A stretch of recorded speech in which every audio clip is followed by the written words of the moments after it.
Hello? 1, 2, 3. Can everybody hear me? Think we're about ready to start. We've got everybody in the room we need. Welcome, everybody, to Oasis. We're glad you're here. If this is your first time, a super duper welcome. We hope you will make Oasis your Sunday morning activity, and we encourage you to visit our welcome desk and sign up for our email list and or our social media offerings. So, again, welcome. We have a big day today. We have a blood drive happening outside. You noticed the blood van. So I'm not sure if you can do it just as a walk-up, but you can. Great. So if you are inspired and you've not signed up, please don't let the fact that you haven't signed up stop you. We also have bring your own lunch potluck today afterwards. If you did not bring your own lunch, don't worry. Nobody's ever gone hungry here. So those are the two big things we have going on today. So I cannot tell you the year that I showed up at Oasis, but I can tell you which location we were using, which was the Tracy G Community Center, and I want to say that was 4 locations ago. So in the last, year and a half, we were so lucky to find and engage with the Montrose Center. Not only does it have great parking, some of it even shaded, it's got an elevator, it's centrally located, we have a space for our coffee service, there's a nice desk for me to sit at to welcome people. But more than anything else, it aligns with our values, which is a big deal, because that wasn't always the case with our other locations. We had some issues. So today I am so pleased that we get to focus on the work of the Montrose Center.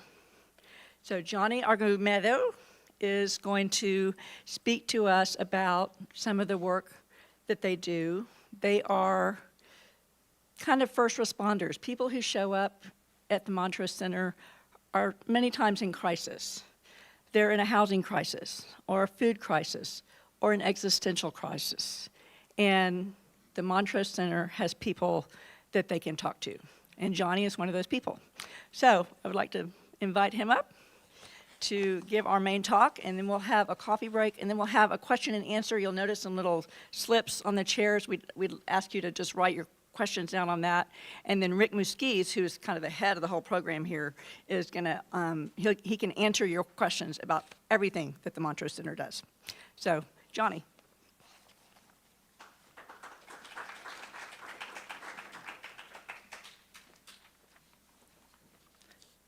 Can you hear me? Is this good? Awesome. Good morning, everybody. My name is Jhonny. Jhonny Argumedo, pronouns he, him, his. Just a little background on myself. I am the anti-violence program specialist here at the Montrose Center. I began in September, but my work in victim services began in 2018. So although I'm new here at the Montrose Center, I do have some experience under my belt with some of the population we are serving. So the anti-violence program, we are serving those that are victims of a crime. We'll start off with domestic violence. We are one of the only agencies in the greater Houston that is very specific to assisting same-sex intimate partner violence. And as you can see, I kind of switched the terminology from domestic violence to intimate partner violence. We are marketed as domestic violence. However, we want to assist those fleeing intimate partner violence. The difference between that is that domestic violence is abuse within the same household. So that could be child abuse, sibling on sibling abuse. But we are focused on same-sex intimate partner violence. And the state of Texas defines that as anybody that is currently or formerly dating. And then also we are here to help survivors of sexual assault. Again, our survivors have to be within the LGBTQ+ community. They just have to identify with any one of those. And then we are also in place to assist human trafficking. A lot of people, when they hear human trafficking, they focus on sex trafficking, but we are also here to combat labor trafficking, which is domestic servitude, anything in construction work, hotel, hospitality, we're here as well. And then they too have to identify within the LGBTQ plus community. And then our final grant is the hate/bias grant. And that one just kind of anybody that was a target due to their representation, whether it was their gender identity, their religious belief, or their race. So a little bit of history about the Montrose Center. So in 1978, it actually opened up as the Montrose Counseling Center. And then Rick can probably provide a little bit more on that, but from my understanding, it just started off with 4 therapists wanting to provide therapy services here in the Montrose area. And then in 1981, during the AIDS crisis here in the United States, we were one of the first agencies to begin HIV and AIDS services, and our substance abuse programming also started that year. And then in 1991, that is when the start of the anti-violence program started. And unfortunately, it started because here in the Montrose neighborhood, there was a gay man who was stabbed to death. And at the time, the community noticed that there was no victim service providers that specialize in providing services to the LGBTQ plus community. So the wonderful Montrose Counseling Center went ahead and applied for some grants, got some government grants, got some personal grants, or private grants, I'm sorry, and went ahead and started the anti-violence program. And in 2000, we adopted the Gay and Lesbian Switchboard, which can be seen as a hotline or a helpline for the community. And then in 2013, we actually changed our names from the Montrose Counseling Center to the Montrose Center. And the reason we do that is the reason we did that was because we wanted to reflect our name, just to show that it is more than just counseling. We offer a lot of services. Like previously mentioned, we are kind of like the first responders when it comes to those experiencing crisis. And our program, Rick and I get the lovely opportunity to kind of see people at their lowest. They're often walking in here following a sexual assault, which can be very confusing to people. A lot of them want to blame themselves, but we are here to let them know that it was absolutely not your fault. And you are not here alone. We are here to walk through this journey together. And all of our clients can benefit and can receive individual therapy. Some of them are lucky enough to work with Rick. I always let them know that when they're working with Rick, that is a program director. So they kind of get a little excited when they get to work with Rick. We also have 4 other therapists. We have currently 3 male therapists and 1 female therapist. 2 of our 3 male therapists are Spanish speakers, so we are able to help those clients that are monolingual Spanish speaking. Or if they're bilingual and they just prefer to speak in Spanish, we can also do that. And so obviously our therapists are there to provide therapeutic services, however that may look like per client. It's very client-centered. And then myself. So I am fortunately not a licensed therapist yet. And so I am, like I mentioned before, the anti-violence program specialist. So I kind of pick up the pieces and put the puzzle together outside of the therapeutic setting. So if they are coming with food insecurities, I help them connect them to food pantries, help them apply for SNAP benefits if they qualify. And then, like I said, just connect them to the Houston Food Bank and other agencies like that. If they are experiencing a housing crisis and they are in need of housing, at the moment we don't offer shelter, so I help them screen for appropriate shelters that may suit their needs, and also sit right there next to them to explain what they have gone through that led to them being unhoused. Because oftentimes when you're talking to someone over the phone, it can be a little discouraging not being able to see them. So me being able to sit next to them and comfort them and help them explain what had happened to them, that also seems to help them. And then if we do have funds, we also let them know that we do have a transitional housing program, and that is set up for those that are actively fleeing. Our grant funder defined actively fleeing as a intimate partner violence experience that occurred about 3 weeks ago. We oftentimes let them know that it does not have to be physical violence. A lot of the walk-ins love to pull out their phone and start showing us pictures or videos of their assault or their attack, and we just let them know that we don't need to see that. We do understand what they've gone through, and we do believe them. Our job is not to investigate. We leave that to law enforcement. We leave that to the justice system. And for those clients that are able to get admitted into our program when we do have funding, because we do run out of that very, very fast, they are able to receive a deposit payment. We're pretty lenient with it. We just ask the apartment not to go too crazy with how much they're trying to charge a deposit. And then we do understand that we are working with a lot of clients who may not have the best rental history or may not have the best credit history or possibly even some kind of criminal record. So we do try to partner up with some second chance housing to give our clients an opportunity to go ahead and rebuild their life. And then after the deposit, we do provide payment of up to 5 months. We use the terminology up to 5 months. It's because we want the clients to realize that we are not just a financial assistance provider. We're here to help you heal and regain your life, and us paying your rent is just a way for us to be able to help you. We partner up with the Houston Furniture Bank, and they are very, very lovely in assisting us in providing clients with furniture, because we do understand that placing a client into a apartment, home, trailer, whatever they choose, is just the first step. They need a bed to lay on.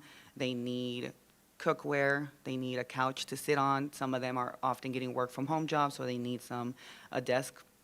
And then just to switch gears over to our sexual assault survivors. So the beginning of this month, I had a great experience. Great in my end because I got to learn a lot, but it was pretty unpleasant for the survivor. We do provide hospital accompaniment for those survivors, and what that looks like is we are called on our hotline, we're called on our hotline, and then the hotline then lets the on-call worker know that a person needs accompaniment. And so luckily for me, when that call came in, I was the on-call worker for that week. So Rick and I got to chat pretty much all day the first Sunday of this month. I was with the survivor at the hospital for about 6 hours. And what that kind of looks like is just letting them know that they're not alone. A lot of these clients don't know that they do have survivor rights in the state of Texas. So for example, I'm not sure if anybody's familiar or has heard of a rape kit. It is just a forensic collecting tool that a nurse will perform at a hospital, and it just aids law enforcement in collecting some DNA evidence that may assist them in prosecuting the abuser or the perpetrator. I have not been able to see one. To be quite honest, I don't think I want to see one because it is a very invasive process. They are scanning literally every part of their body just to try to collect any kind of DNA evidence. But still letting the survivor know that you're there for them really goes a long way. You're able to process with them, able to validate what they're feeling, able to let them know that what they experienced was absolutely not their fault. Let them know some things that are going to come next. Let them know that, hey, today isn't the last day you have to see me. You can sign up for services and I can work with you to try to get you into a more safe housing or whatever that's looking like for them. Because sometimes the survivor is not even from Houston, just a way to get back home to where they feel more comfortable, whether it's out of the city or just out of the state. I would like to add that we do sit on a lot of coalitions. If I am not working directly with the client or meeting with Rick, we are in some kind of coalition meeting. So just to name a few of them, and then Rick, let me know if I miss any. We are part of HCDVCC, and that stands for Harris County Domestic Violence Coordinating Council. And we are all the agencies in the Harris County area that are providing services to domestic violence clients. We all just kind of get together to see what we need to do together. If one housing funds have ran out, we let the other one know that, hey, we can take you, or can you please take one of my clients to house them? Often sharing resources for domestic violence. We sit on the United Against Human Trafficking Coalition, and that the name within itself, everybody that is working together to combat trafficking and doing some anti-trafficking work. TASA, Texas Association Against Sexual Assault. I would say those are the three main ones, but I believe we sit on about 7. Yeah, we sit on about 7, but those would be the 3 main ones. And it's very important for us to sit on these coalition meetings because oftentimes when we are getting policy and legislative updates for Harris County or just kind of trickling down from the state, the LGBTQ plus community is often left out. So we are really there to be a voice. We are really there to advocate for the community. And we always let people know we're not asking for special treatment within the community. We're just asking to be treated equally, and we're asking for people to understand that we are disproportionately affected in comparison to our heterosexual peers. Another thing I'd like to add is when I talk about domestic violence and sexual assault and human trafficking is that we really need the community's assistance with understanding that the survivor or the victim is not always a female. I think Hollywood has a part to blame in that as well. They're always wanting to paint the survivor or the victim as the abuser. Survivor or victim as a female, and oftentimes it's not. I'm not saying it never happens, but sometimes here in our building we are seeing survivors that are coming in as trans women, trans men, gay men, bisexual men. So just to let everybody know that we are doing a lot of work here at the Montrose Center, and we cannot do it alone. We have other programs. Just to name a few, we have our substance use program. So if any of our clients that are coming in that need assistance with their substance use, we go ahead and refer them to that. We also have HIV counseling and case managers. So if our clients are coming in and they are also HIV positive, we also let them know that there's that program, and they can work simultaneously with the case manager in the HIV program as well in the anti-violence program. I would also add that a lot of our clients need medical. We let them know that there is a legacy on our 3rd floor. The legacy is not a part of the Montrose Center. They're just housed here for convenience. I like to let the clients know that they can always go and do their eligibility for legacy immediately after doing their eligibility for the Montrose Center. And it's really, really, really helpful for them to be able to come to a one-stop shop. They're able to see their therapist, their case manager, able to pick up food pantry, toiletries, and they can walk up to the 3rd floor and see their medical provider, however that's looking like.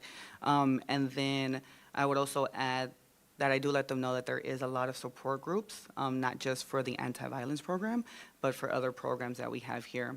But in the anti-violence program, we do run 2 support groups, also known as group therapy. We have a men's surviving violence and a woman's surviving violence. So it's any of our clients that qualify for the anti-violence program, they're able to join whichever program they want, whichever program they're comfortable with, and the facilitator will obviously do what they always do for any new client, is that they'll screen them to ensure that they are a good fit for the program. Did I miss anything? Yes, so we do have a resource officer here on the 1st floor. Her office is kind of back there somewhere. And she is a Houston Police Department officer, but she is housed here as well, so our clients can get immediate law enforcement intervention, whether that is filing a police report, seeing what we need to do to get a protective order, also known as a restraining order, and then just kind of any information they may need from law enforcement. So that is a huge help. Again, like I said, our clients are coming here because they have been victimized of some sort of crime, and then them being able to receive social services, medical services, and then law enforcement assistance is really amazing. And I think that's it. I know it was a lot. I would say the anti-violence program does do a lot. Rick and I are probably 80% of the program. Like I said, it's Rick, the program director, who also takes therapy clients for additional therapists, and then myself as the case manager or the specialist that kind of does everything else. So we really, really try our best to meet the needs of all our clients. And if they don't qualify for our program, we never want to turn them away, and we never want to close our doors to them or just hang up the phone on them. We do give them resources to other agencies that may better suit them. So for example, if it is a woman disclosing that she was abused by her male husband, we give them referrals such as the Houston Area Women's Center, Fort Bend Women's Center, Montgomery County Women's Center. We just never want to turn our doors or hang up the phone on our survivor, who are oftentimes already in a really, really deep crisis, and just having to share a very personal experience that has happened to them. We don't want to deter them from them getting the assistance they need. Oh, and then I do want to add, so we We do assist everybody, even if they are U.S. citizens or not, or if their citizenship is unknown. We want to also assist them. We do not provide legal services here, but I am very familiar in immigration services, specifically for those that are survivors of a crime. So I often provide resources on that, or if I have to submit a referral, I go ahead and fill that paperwork out with their permission. Thank you.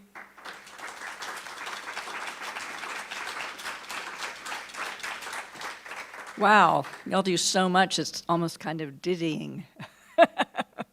But thank you. We are going to have a question and answer session. I'm going to give you about 5 minutes. We have, like I said, the little slips of paper, if you can write down your question, and then give it to me or Tim Sledge, and we'll kind of pose those to our speakers. Before we go for the coffee break real quick, I just want to make a quick announcement. Our good friend C.B. Forbes is in the hospital with COVID. And pneumonia. He's not allowed visitors, so don't try and go see him. You can blow up his phone with texts, wishing him well, or I've got a card out on the welcome desk there if you want to sign, and we will get that to Kevin so that he can take it to CB. CB is doing much better. He's probably going to be released from the hospital, maybe in a day or 3. But the people of you who know him know he's vulnerable, and so this is, he's like one of the last people that needed to get COVID. And also just a note that COVID is rising. I put a Facebook post about that, so just be careful. All right, quick coffee break, and we'll see you back here.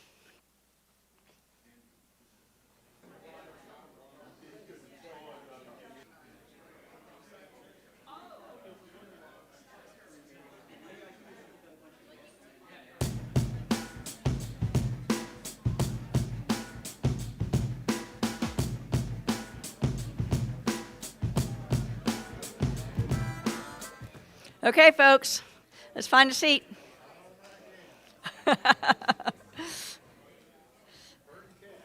I know.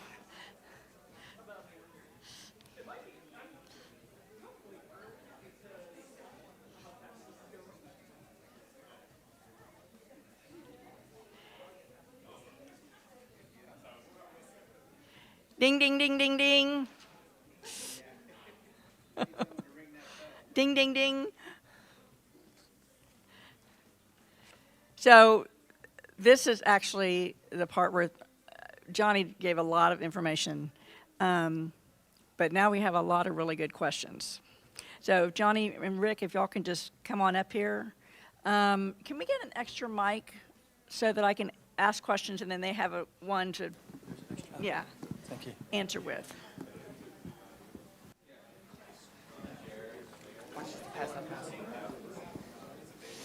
Just pass around one. Will you just pass around one? Yeah. Thank you. Can you hear me? Yeah. It's good. So I'm going to start out with just like some basic, Okay. really kind of basic questions, and then there's some deeper that will require longer answers afterwards. So first one is, how many different people passed through the doors of the Montrose Center in 1 month? In 1 month. In 1 month. Wow. I don't know, to be quite honest. You spitball it? Because there's so many different programs here that, well, let me just go through some of the programs. Yeah.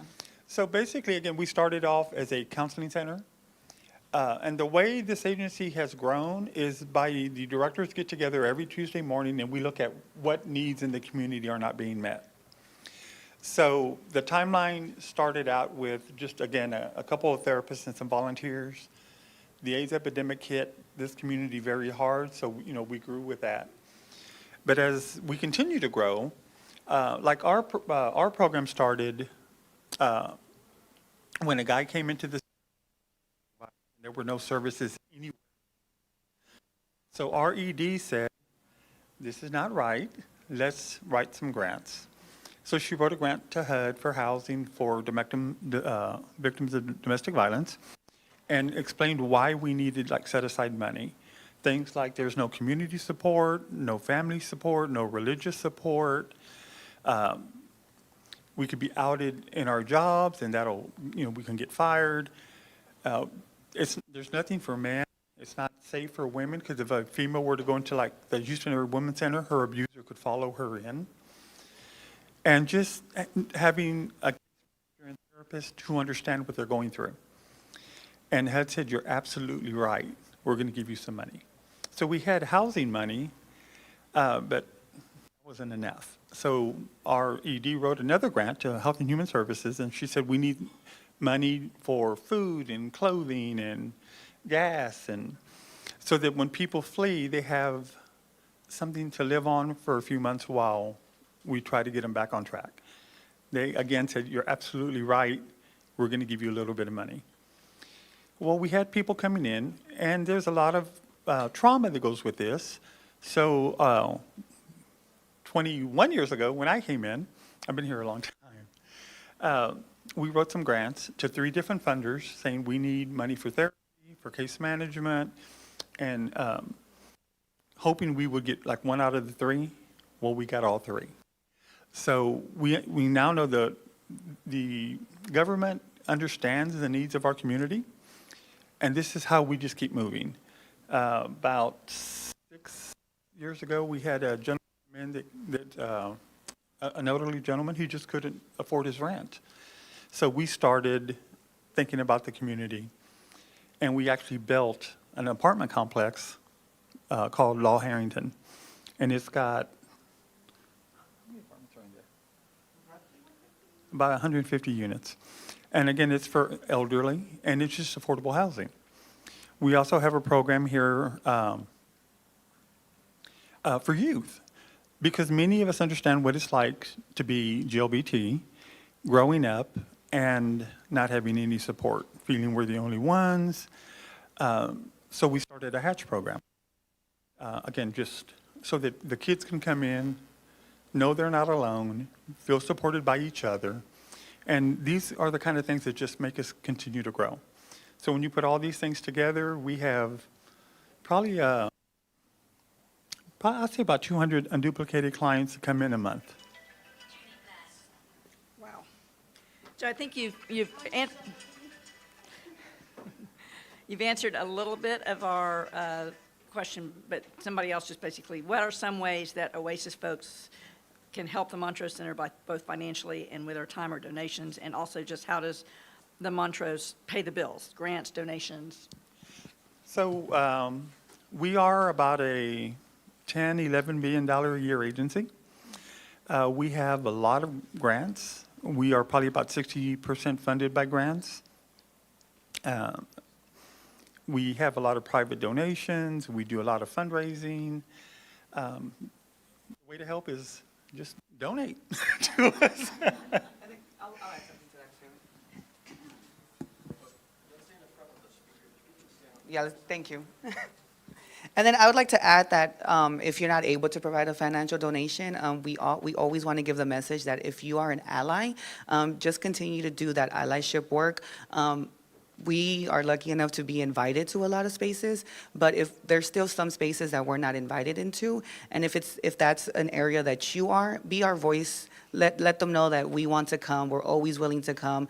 We're not there to make friends. We just want to be able to be a voice for our community, and oftentimes we're not able to. So if you're lucky enough to be in a room or a space or in a position to where you can be an ally, I always highly recommend.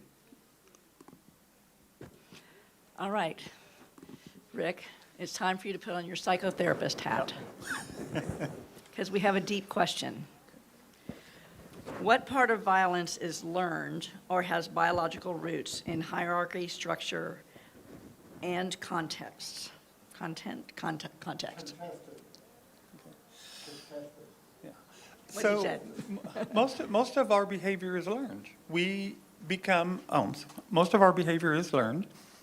We become our parents, and that could be good or bad. So a lot of what we do in therapy is we talk about, with our clients, we talk about what did they learn from their parents, what was good, what was bad, what do they want to change, and how do you go about changing that? So a big part of that is just behavioral. So a lot of therapy is change. So when you come in and say, this is just who I am, or this is the way I am, well, then you don't need to be in therapy, right? Because you've already just accepted whatever it is. So again, we go back to, but we want to move you forward in a positive manner. So let's look at behavioral changes and how do we do it? What stands in your way? What works for you? What doesn't work for you? And it's just a process. There is a part that, again, is not completely all learned. It just what happens to us in life that kind of helps guide us as well. So each client is different. We go back to the beginning and just start and say, what can we do to help you along the way? So what suggestions could you give to help all of us to be sensitive in the things we do or don't do, say or don't say to victims of violence? Can you hear me? Okay, great. I would just say that curiosity is common, it's normal. I think Rick and I are always finding ourselves in curious positions. But like I said, just be in the space that you are in. If you're there to provide support and comfort, be that friend, be that family member to provide support and comfort. If you are in law enforcement, be there to investigate. If you are in a therapy role, be there to provide therapy. And just let them disclose to you what they want to disclose to you. A lot of them want to disclose very little. A lot of them just word vomit. And just let them keep going. Don't interrupt them. Don't say, well, you said this and now you're saying this. Help me understand. And just always believe them. We are very big on discouraging victim blaming because we weren't there with them. We didn't see the assault going on. We didn't know what they felt like. And then just letting them know that a lot of the times people think of fight or flight, but there is also a freeze component. So they're often battling with the fact that, well, I didn't fight back, I didn't run away, I kind of just froze and let it happen. That is also a neurological response that a lot of survivors experience. And then just also another question not to ask someone who is experiencing intimate partner violence, why do you stay? We know that there's a lot of reasons why they stay. The biggest reason is probably for that financial dependency. We do understand that right now our economic system is not so great. A lot of people cannot pay their bills. A lot of people are not getting paid what they need in order to survive. So a lot of the times they're staying there so they can pay the rent, so they can pay their car note, afford their insurance, stuff like that. So yeah, just minimizing victim blaming, minimizing being an investigator when you're not an investigator. I'm pretty sure we all love Criminal Minds and Special Victims Unit. That's not us, and that's not real life. A survivor is not going to go from being homeless to seeking therapy to being a perfect human being within an hour. It's just not happening. Again, we just say, just treat us like you would treat anybody else. We're no different from anybody. We really believe love is love. It doesn't matter who you're loving. And we just want to be accepted for who we are. We don't want to be treated special, different, just acceptance. So this is my question. Can you talk about the different types of abuse? There's physical abuse. Yeah, I think one that everybody knows is physical abuse. That's when it's the punching, the slapping, the kicking, the biting, anything that's physically harming their partner.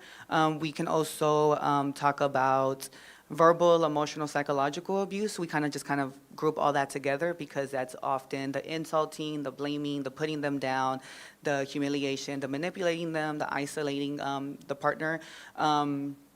Stalking. Stalking is a very abusive behavior. And when we're talking about stalking, we're not just talking about in person, we're also talking about through the internet. A lot of clients and a lot of people in the technological era believe that trust in a relationship is, hey, share your location with me. But oftentimes the abuser is wanting to do that just to keep tracks and keep tabs on where the victim is going. We are seeing financial abuse. And like I said earlier, a lot of the clients are staying in the abuse because of financial burden. So financial abuse can kind of looking like whether the abuser is not allowing them to work, the abuser is keeping them from work, or the abuser is just keeping all the financial records from them, like they don't have an account, they don't have access to that account, or even anything that can risk the victim from getting fired or minimizing wages from their job. Spiritual. Spiritual. Oftentimes letting them know that your spiritual belief is not true, mine is right, you need to convert over. Go with family abuse. A lot of times they isolate you from your family because that's their way to maintain control over you. And then also adding medical abuse or medical disclosing, oftentimes not letting the victim go and seek the treatment they need, flushing their medication down their toilet, discarding their medication, just anything to keep their medical status unknown or extremely low. So again, to be dependent on the abuser. Great, thank you very much. So the legal system isn't always the best when dealing with domestic violence or an intimate partner violence. How do y'all navigate that and or find a balance? And then the second part of the question is, what's the hardest part for you? Well, the hardest part is dealing with law enforcement who don't believe the way we do. So, I mean, they go out on a call and they just arrest both people. Say this is just, well, actually, many years ago, our mayor, Anise, made it a mandate to HPD that every time you go out to a DV call, you treat it as a DV call. Doesn't matter who the two people are. That did a lot to help our police move into the current time, I guess.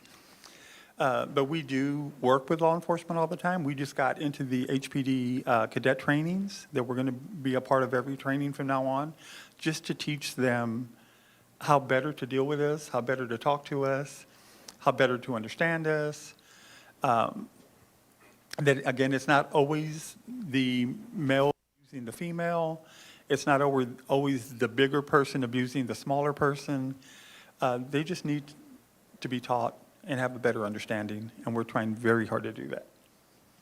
Yeah, and I would also add that some of my previous experience, I've been a domestic violence advocate, I've been a sexual assault advocate, I've been a human trafficking advocate. Here, I'm just so lucky on holding all that into one job title. So when I go and I provide accompaniment, whether it's to a police interview, whether it is to a hospital accompaniment, I'm there to be their voice. A lot of them are very fragile and are very, just don't have a voice anymore because of what they've experienced. So letting the police officer or the medical team know, hey, treat them with respect. You're kind of doing a lot right now, letting them know that. And then just also a lot of the terminology they're using is victim blaming. I think one of the best examples is when I was a human trafficking advocate, specifically for child sex trafficking.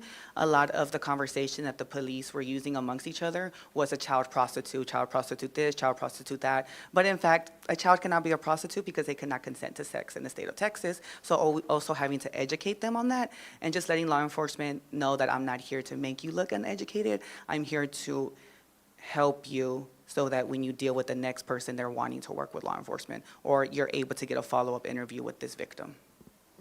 One of the reasons why we brought HPD here into our building is, first, they come in plain clothes. We don't want a police car in the parking lot. We don't want them in a uniform. We're trying to make it easier for our clients to go talk to the police and not be afraid. And for good cause, because a lot of times when they did go to police, they were further abused with things like, it's two men, well, just hit them back. Well, you'd never tell a woman that, right? Or if it were me and Jhonny, because I'm the bigger guy, doesn't mean I'm the abuser. So we just have to work with police and just get them to understand there's a difference. We're very happy we have HPD here. So a lot of us are really distressed about what's going on with transgender rights in the state. We're a 501, we're a nonprofit organization, as I assume you are too, so we don't want to get too much into the politics of all this. But what can be done? Vote. Please vote. This state is going backwards, and I hate to say it. And again, I don't want to get political either, but we're seeing our rights being taken away. And without voting, this is going to continue because it's going to get a lot worse because we know where certain people are going. All I can say is please vote, please stand up for what you know is right. And again, allyship, allyship, allyship. Stand in solidarity with the community. Be their voice in places they're not able to have a voice. Let them know they are seen, they are valued, they are loved, and just continue to support them in any way that you're able to.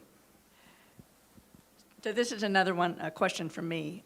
So you have people that come in who are, maybe they get to the point where they're ready to leave a relationship, and they need a lawyer, and they don't have any money, and they don't have social capital. Like, they don't have a brother-in-law who's, an attorney at a big firm or whatever that can kind of plug in.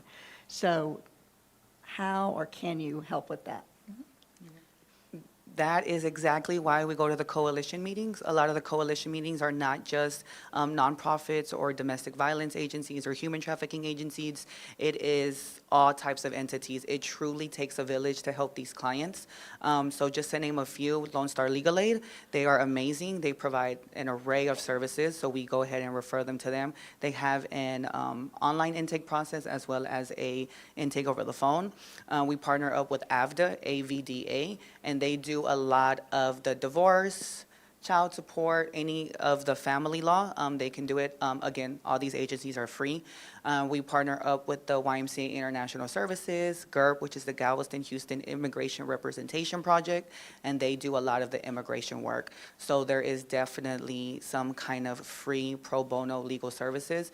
Of course, Rick and I are not in a space to provide legal consultation or legal advice, but we do connect you to a partner who is more informed in that.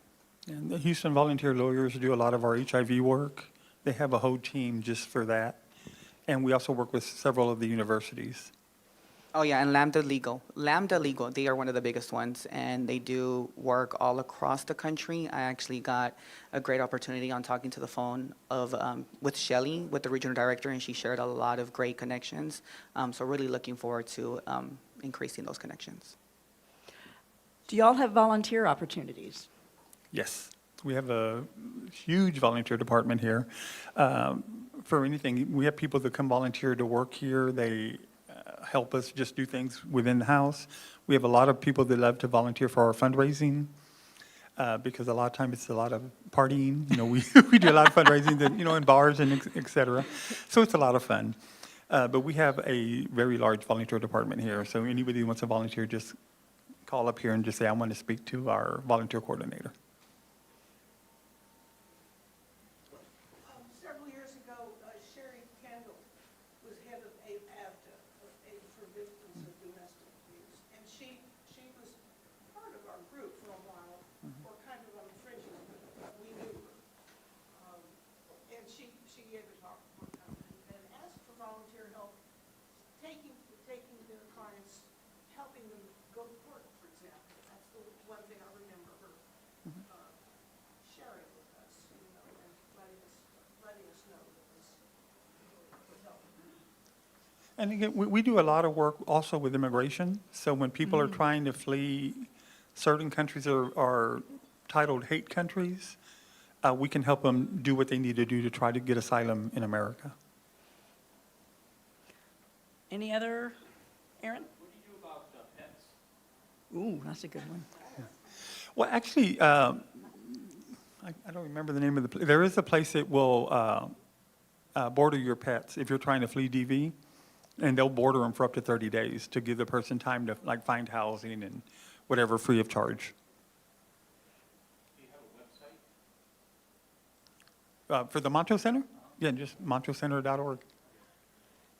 Yes, best way to find out what everything, they have a great website. You can find out a lot of stuff on there. And so this is just really great to find out everything that y'all do. And we hope that we can kind of partner with you in some more things and and that you will recognize us as an ally and come to us when you need, if there are needs that y'all have and we can help out with. Please don't hesitate I'll to come to a ask couple us. of your meetings here. Yeah, so, any other questions? Yeah, do you have an office here? An office? Yeah, on our second floor.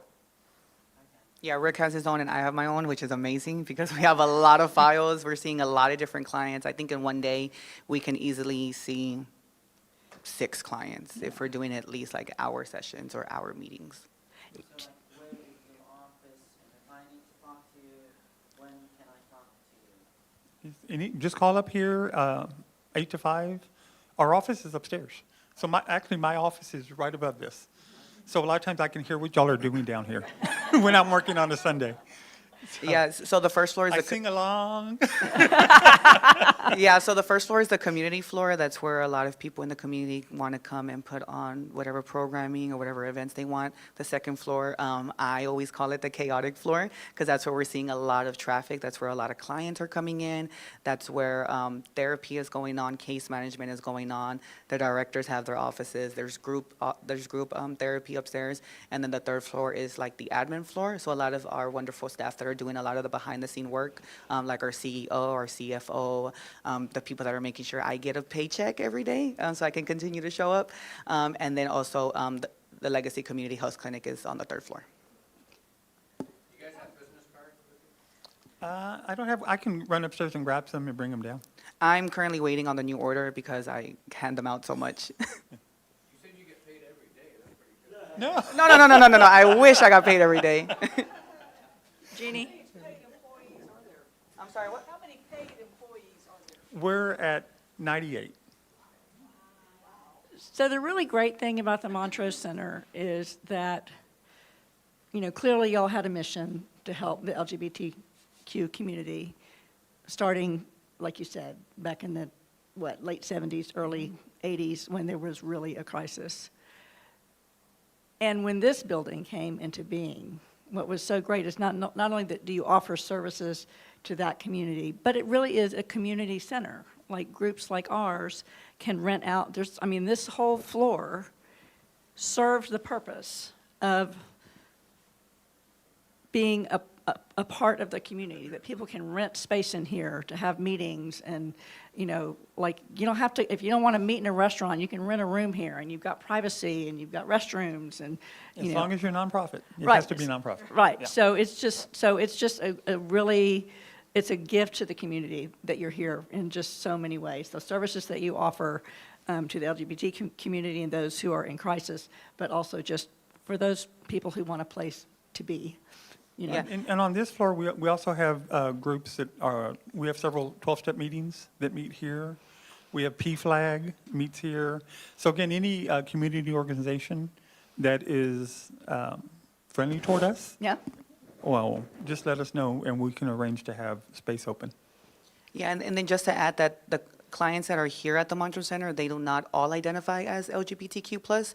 Our services are open to everybody. It's just that in the anti-violence program, the way our grants are written, it's very specific on who to serve. But just for example, we know that we have HIV counseling and case management, and HIV is not a gay disease. Anybody can be affected by HIV. So if they need assistance with that, they can sign up. They do not have to be within the community. Our substance use program, and then as well as just general life therapy. great. And I think our program is the one that's more tailored specifically to LGBT. And we did that only because there are too many other services for everyone else. And we're it. You know, we're it for our community here. When we started this program, there were only 3 in the country. It was us, Chicago, and LA. And nobody wanted to do what we're doing because everybody wants to go get the, you know, the big $1 million grants. Nobody wants, like I have 7 grants, and nobody wants a $50,000, $100,000 grant because it's a lot of work. But you have to get those grants to put a program together. And now other people are starting to call us and say, how are y'all doing it? Because we need to do what you're doing. But it's a lot of work because I have 7 people telling me what to do every day. So. Oh, my goodness. Well, we thank you again for all the work that you do for the community, for allowing us to come and rent space here. It's, like I said before, it's been a great option for us, and we appreciate that all of our values are aligned here. We love what you do. Hopefully you like what we do. So we look forward to helping y'all out and being your allies for a long time to come. Thank you for inviting us. Thank you.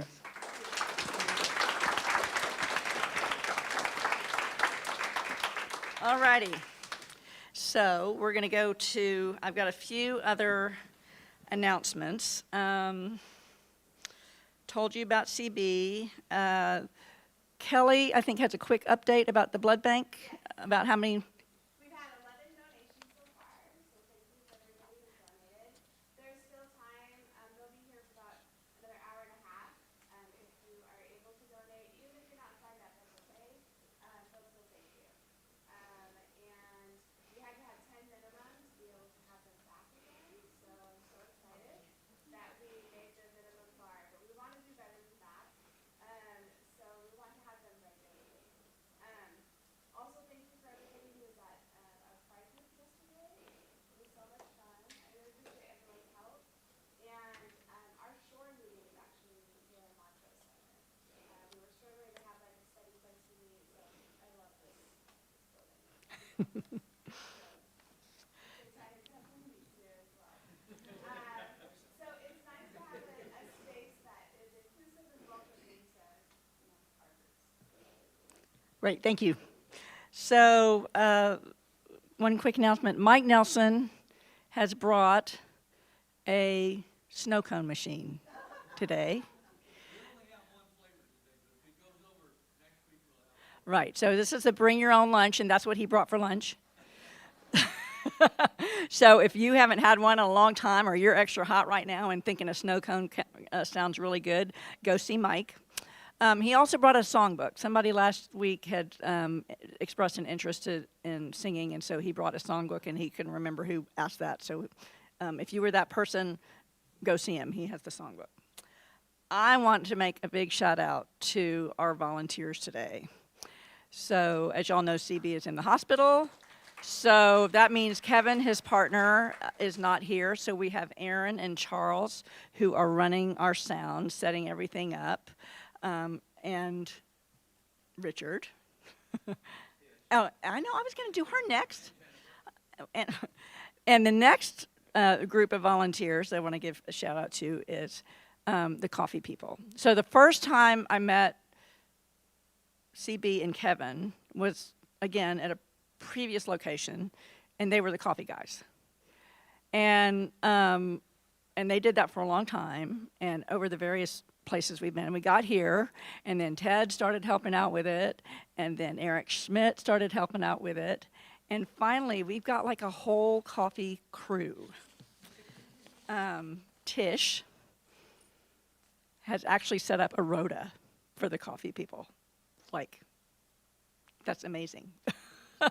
So everybody knows like when they're gonna come, and that they'll have a time off. It's like not like everybody's thinking, oh my gosh, I have to do this all the time and I can never go out of town or anything like that. So we also have Steve and Laura, who are also our coffee people, Joe Boy, who is not here, and Eric, who's not here. So let's hear it for the coffee people.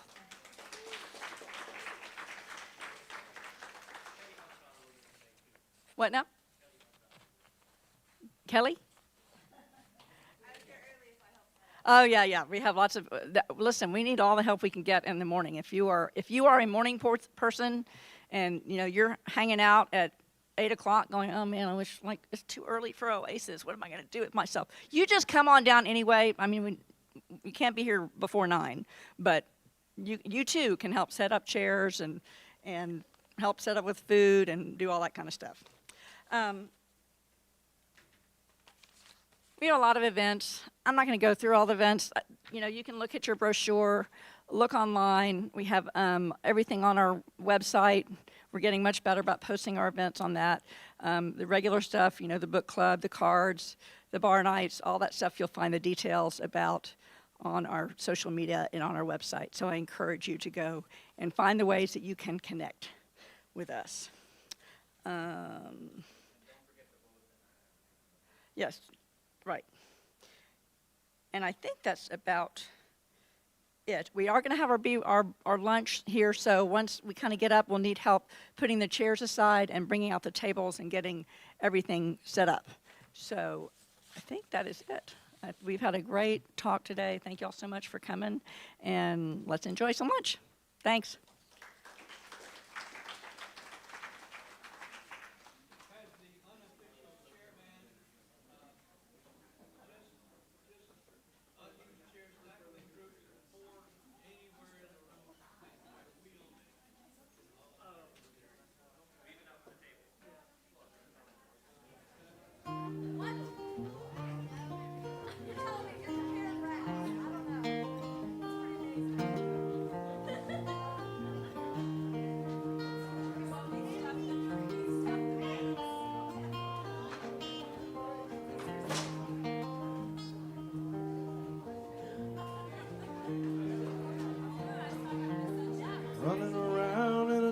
town, but the lights don't flicker quite like New Orleans. I'm luckier than most, I guess. I got a tank of gas, paycheck in my jeans. Somewhere hunkering down, I was Texas bound, that long black stretch of road that I once roamed. Oh, looking around, I can't remember how I called this concrete garden home. Well, I left town when the rains came. I just kept finding less reason to stay. There's times I wish I hadn't floated away over the bridge and past Old River, back to Houston town.